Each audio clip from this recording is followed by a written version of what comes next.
नमस्कार भावांनो, मी अजिंक्य काम करतो पियानो क्रूज शिपमध्ये. तर फायनली आपण लंडनमध्ये येऊन आणि हॉटेलवर पोहोचलोय.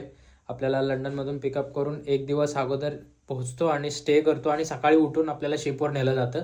मग म्हणलं नाही का, एक दिवस अगोदर येऊन सोडले, म्हणलं जरा फायदा तर घ्यावा, थोडं फिरावं बिराव. मग थोडं बाहेर आलो, असली थंडी बिंडी पडलेली ना, बर्फ बिर्फ साठलेला थोडा, एवढा पण काय नव्हता. मग सगळं करून आलो, म्हणलं आधी जेवण करून घ्यावं लंचला. इकडं काय तर होतं तसले बटाटी वांगी चिकन मटन हे सगळं होतं. मग आपण घेतलं बाबा, आता म्हणलं भात आणि खाऊन घ्यावं. मग थोडा भात बीत खाल्ला, पोट भरल्यानंतर दाढी केली. का कसं दिसतंय बघा बरं, दाढी केली आणि नंतर आलो आम्ही सकाळचा ब्रेकफास्ट करायला. ब्रेकफास्ट केला आणि आता आम्ही बसची वाट बघत बसलेलो इकडे जायला. तर फायनली आपली बस पण आली. बसमध्ये बसलो आणि व्ह्यूचा एन्जॉय करत करत फायनली आपल्याला आपल्या शिपचं दर्शन झालेलं. आता 9 महिने ह्याच्यातच राहायचं आहे. मग उतरलो, सामान बिमान ठेवलं, नंतर चेकिंग साठी खाली उतरलो. इकडं डॉक्युमेंट वगैरे चेकिंग करायला लागतात, तुमचं मेडिकल, तुमचं पासपोर्ट, सीडीसी इकडे सगळं बघितलं जातं. हे सगळं चेक करून मग तुम्हाला आतमध्ये सोडलं जातं. फायनली आपण शिप मध्ये एंटर झालो. झाल्या आपल्याला ट्रेनिंग विनिंग झाली आणि नंतर जेवण करून मी आपल्या केबिन मध्ये आलो.